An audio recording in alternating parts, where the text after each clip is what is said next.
Hello friends, आप लोग कैसे हैं? उम्मीद करते हैं आप लोग ठीक होंगे, आप लोग हेल्दी होंगे। फ्रेंड्स, एक क्वेश्चन किया गया है ब्लड सर्कुलेशन के बारे में कि हमारे हार्ट में ब्लड का सर्कुलेशन किस तरह से होता है। तो उसी बारे में हम इस वीडियो में बात करेंगे कि हमारे हार्ट में ब्लड का सर्कुलेशन किस तरह से होता है। तो सबसे पहले हम देख लेते हैं कि हमारा हार्ट किस तरह बना हुआ होता है, हार्ट का स्ट्रक्चर क्या होता है। फिर उसके बाद हम देखते हैं कि उसमें ब्लड का सर्कुलेशन कैसे होता है।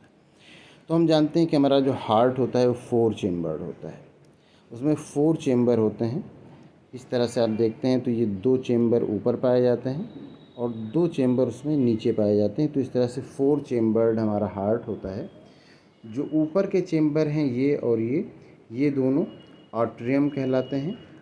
हम यहाँ पर राइट कर देते हैं आर्टरियम, और इसको कहते हैं वेंट्रिकल।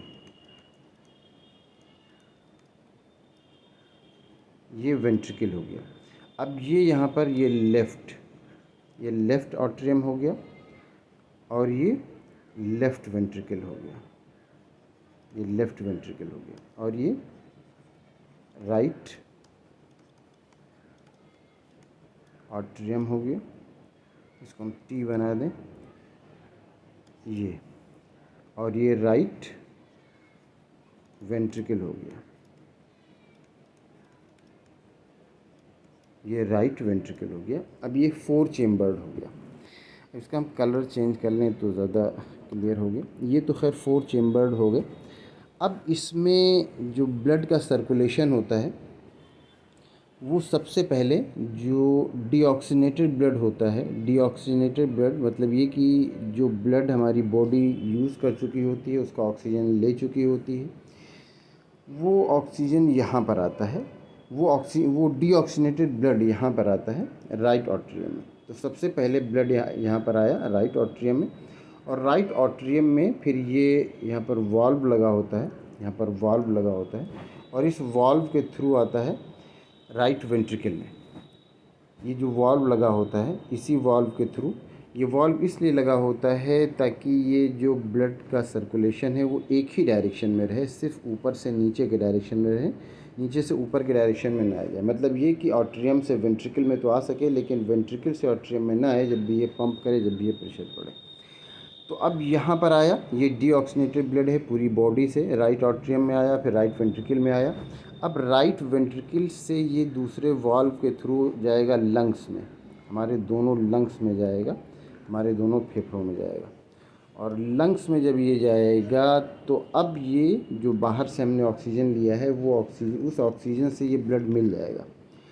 और जब उस ऑक्सीजन से ये ब्लड मिल गया तो अब ये ब्लड ऑक्सीजनेटेड हो गया, और ऑक्सीजनेटेड ब्लड फिर इसमें आएगा। अब इसमें जो आ रहा है, ये जो लेफ़्ट आर्टरियम है, लेफ़्ट आर्टरियम में यहाँ जो ब्लड आ रहा है, ये जो लंग्स के थ्रू, ये ऑक्सीजनेटेड है, इसमें ऑक्सीजन है। ये यहाँ पर आ जाएगा लेफ़्ट वेंट्रिकल में, यहाँ पर भी एक वाल्व लगा होता है, ये लेफ़्ट वेंट्रिकल में आएगा। अब ये ऑक्सीजनेटेड ब्लड है। अब लेफ़्ट वेंट्रिकल से ये ब्लड पूरी बॉडी में सप्लाई हो जाएगा, ऑर्टा के थ्रू ये पूरी बॉडी में सप्लाई हो जाएगा। पूरी बॉडी में जब ये सप्लाई होगा तो फिर ये क्या होगा, ये वहाँ पर ऑक्सीजन का यूज़ हो जाएगा, और ऑक्सीजन का यूज़ हो के फिर ये ब्लड डीऑक्सीनेटेड हो जाएगा। डीऑक्सीनेटेड जब होगा तो डीऑक्सीनेटेड ब्लड फिर राइट आर्टरियम में आएगा, फिर राइट वेंट्रिकल में आएगा, फिर राइट वेंट्रिकल से फिर ये लंग्स में जाएगा। ये लंग्स में दोनों गया, लंग्स में इसने ऑक्सीजन लिया, अब ये ऑक्सीनेटेड हो गया। जब ऑक्सीनेटेड हो गया तो कहाँ पर आ गया, ये भी लेफ़्ट आर्टरियम में आ गया।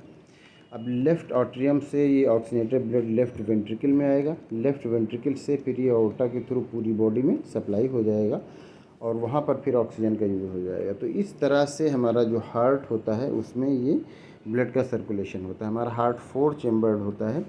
जो ऊपर के चेम्बर होते हैं वो आर्टरियम कहलाते हैं, राइट और लेफ़्ट। नीचे का जो चेम्बर होता है ये वेंट्रिकल कहलाता है, राइट और लेफ़्ट। तो इस तरह से हमारा हार्ट जो होता है वो 4 चेम्बर्ड होता है। तो उम्मीद करते हैं आपको आपके क्वेश्चन का आंसर मिल गया होगा। अगर इसमें किसी तरह का कोई कन्फ्यूज़न है, कोई और क्वेश्चन है तो आप पूछ सकते हैं। Thank you.